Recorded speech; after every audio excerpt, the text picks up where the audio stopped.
Jon Bernthal, the latest of the live-action actors to tackle the character of the Punisher, and the one with the most screen time between his major role in the second season of Daredevil, as well as his standalone series, and the current target of our Punisher profile. I felt it would be better to tackle the two different shows separately, so this video we are covering the Daredevil appearances of Frank Castle, and next month we're going to cover the 2 seasons of Punisher in its own video. Let's get into it.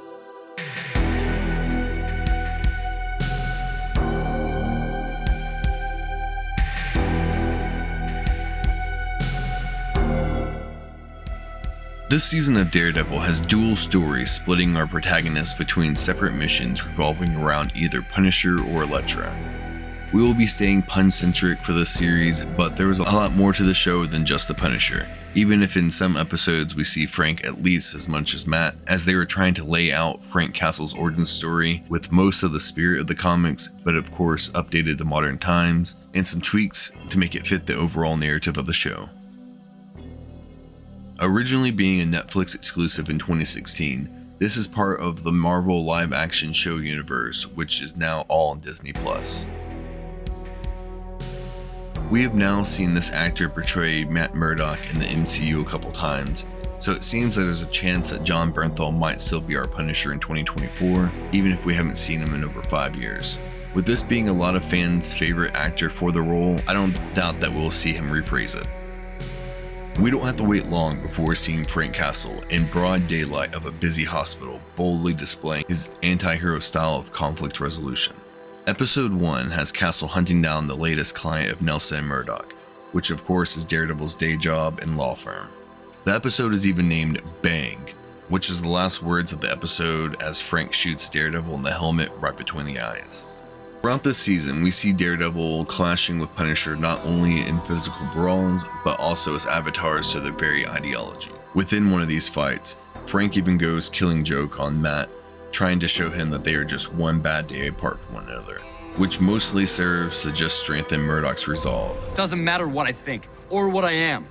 People don't have to die. Come on, Red, you believe that? I believe it's not my call, and it ain't yours either. Somebody asked you to put on that costume, or you take it upon yourself? You know what I think of you, hero? You know you're one bad day away from being me. This whole season is taking place not long after the infamous Castle family massacre in the park, but still before Frank dons a skull and bears the name of the Punisher. He is as deadly as we've ever seen him in anything else, but he feels more unhinged and animal-like, with the undying focus burning to find and kill those responsible for his family's murder, as well as any criminals that get in his way. This path has us first see Frank nearly killing both Karen Page and Daredevil, to then Daredevil interfering with Castle's next mission, ending with the epic rooftop scene that takes a lot from the Welcome Home Frank series, to eventually Karen trying to help Punisher find those who killed his family. Finally, at the end of the season, we see the superpowered law firm taking on the defense in the trial of Frank Castle. Along the way, we get to see some truly amazing fight sequences past the multiple Daredevil tussles, with getting to see Castle taking out many criminals, usually in a fairly graphic way. The show did not go too overboard, but definitely was not aiming for a PG-13 version of the character.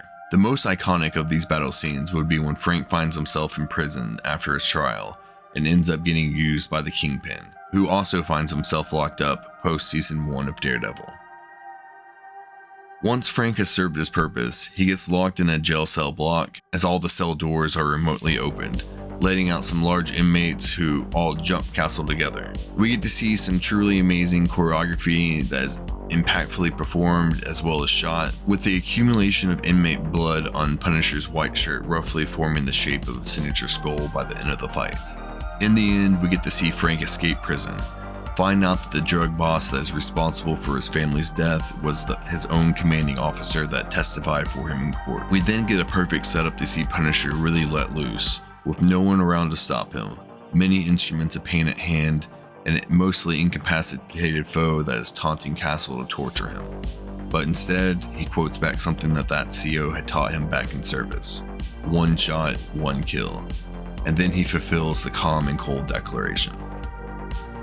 During the season wrap-up, we see Frank Castle finally spray the skull on his body armor and take to the streets, clearly setting up for the Punisher spinoff. This season of Daredevil was very exciting, with some excellent high moments and no real lows. But the two different anti-hero stories of Elektra and Punisher, as great as they were, did not feel as impactful as the Kingpin alone in season 1. Every episode feels cinematic in quality and usually runs about an hour and is very easy to binge.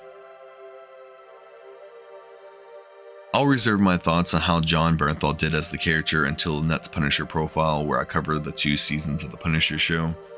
After that, I'll be moving on to the remaining animated appearances and then major comic arcs. I'm also doing shorts on the current Punisher comic run as they release, so be on the lookout for those too.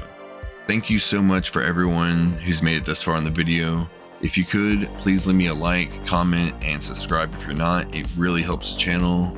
And I'll be back with more gaming, Gundams, and general nerdom. Until next time, have a good one.